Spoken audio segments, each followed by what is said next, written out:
SCP-001, a good boy. In any organization, even one as competent and regimented as the SCP Foundation, problems most typically arise due to human error. People make mistakes, or forget things, or become complacent, or any number of other things that can result in things going wrong. This is the way things have been for thousands of years, and despite this issue, humans have continued marching ahead. In the case of the SCP Foundation, though, mistakes cost lives, often many of them, and in some cases, potentially all of them. The article we'll be looking at today, one of the SCP-001 proposals, describes a scenario in which the Foundation decides to entrust the creation of containment procedures to an artificial intelligence, rather than humans. Let's see how that goes. SCP-001 is, in this case, an ersatz-type AK-9 computational engine, built in 1955 by the Foundation for the purpose of providing predictive analysis regarding the potential locations and properties of undiscovered anomalies. It accomplishes this through a complicated machine learning process based on known anomalies that's clearly ahead of its time, and which was partly developed by several ex-employees of Prometheus Labs. In 1959, it was hypothesized that the same system could also be used to assist in creating containment procedures for Euclid and Keter-class anomalies based on other contained SCPs. As it turned out, the revised containment protocols created by the AI were quite successful, consistently reducing the rate of containment breaches, and in many cases resulted in the complete cessation of anomalous behavior. The curious thing is, however, that the containment procedures would often affect other unrelated anomalies, perhaps due to some phenomenon similar to the butterfly effect. What follows is a series of containment protocols created by the AI, with a vote by the 05's Council on whether or not it should be implemented. To start, we have SCP-1773, a safe class anomaly consisting of a species of tardigrade that cannibalize one another until only a number of large specimens remain, resembling small pieces of candy. The species is poisonous to humans despite its appearance, and they can survive digestion, chewing on the subject's stomach lining as they pass through. The AI proposed that, in addition to their normal containment protocol, 10 grams of dust would be added to the tardigrade's container every 2 weeks. The majority of the 05's Council approved this, presumably thinking it rather inane, and while it didn't result in any change to SCP-1773, it did seem to affect SCP-1384, a humanoid entity located in a marble tunnel in Scotland. This entity adheres to a system of unknown rules that force it to move in certain directions in this tunnel, steps at a time.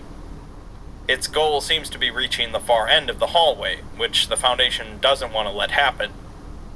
The change in 1773's containment protocol resulted in the 1384 entity taking 3 steps backwards.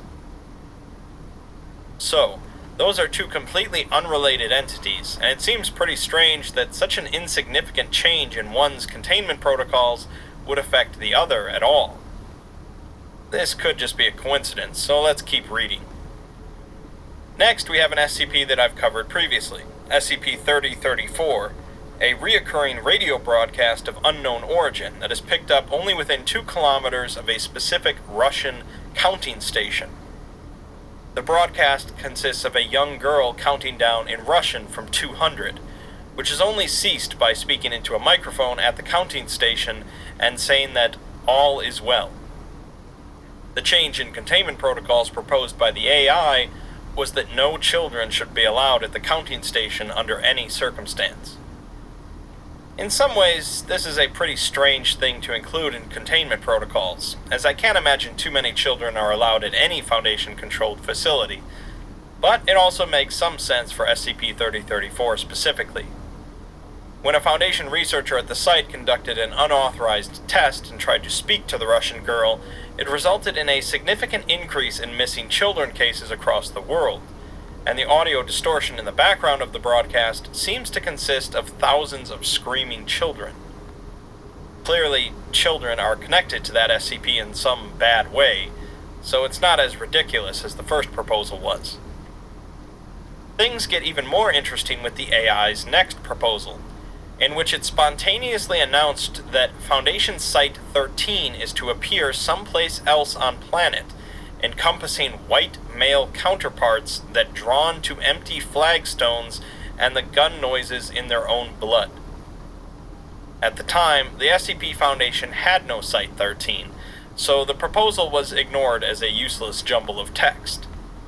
5 days later, however, SCP-1730 manifested, the Site 13 from another reality. How exactly the AI managed to predict such an event is unknown. The next proposal was for SCP-2170, a number of non-physical entities within an abandoned mine in Nevada that interacted with individuals through whispering voices and fleeting images. The entities are non-malicious, but interaction with them is detrimental to long-term physical and mental health due to causing hallucinations, paranoia, increased hostility, seizures, and harming oneself. Better help What the AI proposed to help contain these entities was rather strange, but it suggested that only individuals with a strong affinity and affection for clowns be involved in containment for SCP-2170. The proposal was narrowly approved by the 05 Council, as I'm sure many of them had reason to be skeptical, but again, it seemed to work.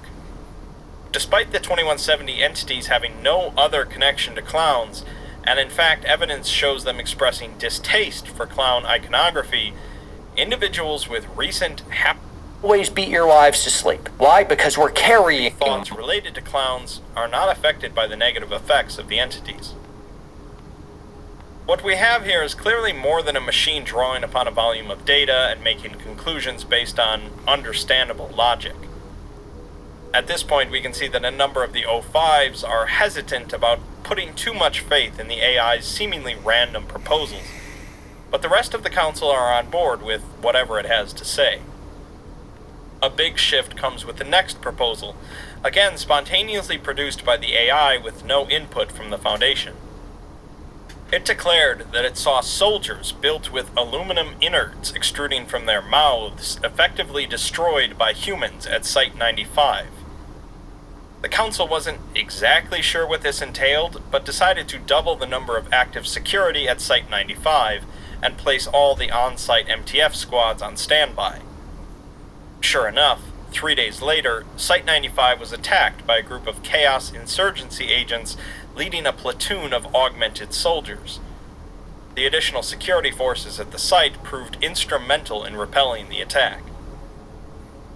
This leads to the Council taking a vote on establishing an early warning system across multiple sites based on the AI's ability to predict threats and containment breaches.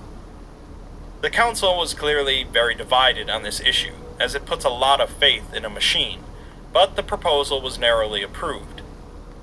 3 months later, the system is integrated into numerous sites, with humans interpreting the AI's outputs to determine any imminent threats. The AI was not done with handling containment protocols, though, and next it suggested that containment procedures should always include precise measurements for their cells. It specifically mentions the measurement 5 by 5 by 5. The Council votes to test several high-risk anomalies by changing their containment procedures to include specific cell measurements.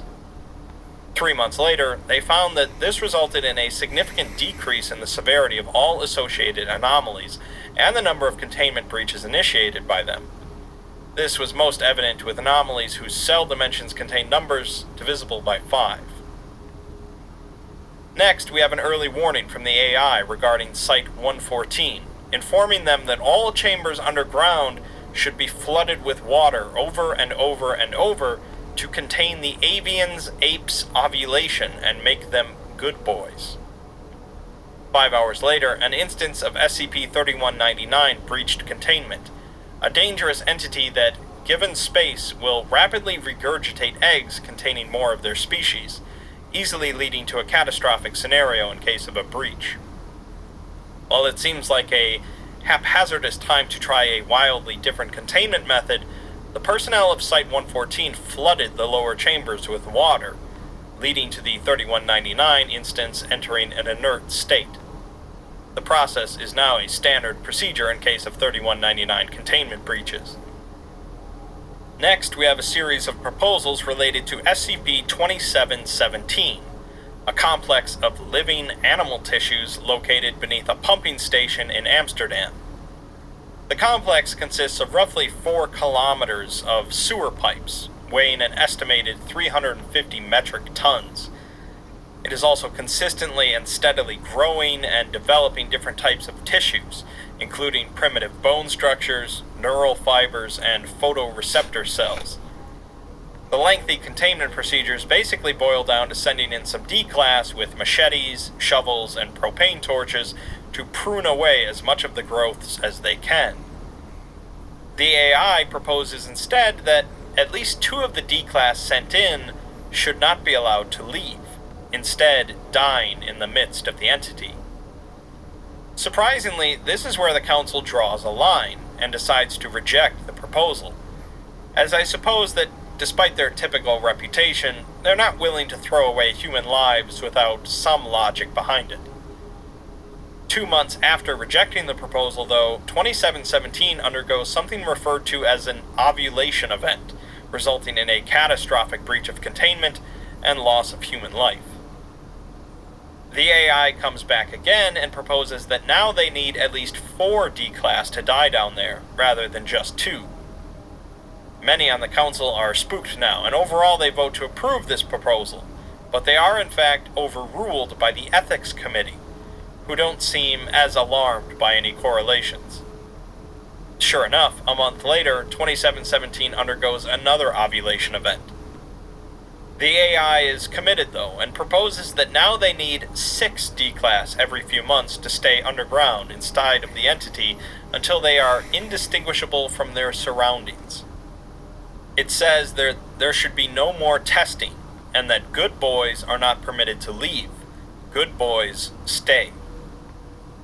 Whatever exactly happened behind the scenes, the proposal finally goes through as the Council worked with the Ethics Committee to make it happen.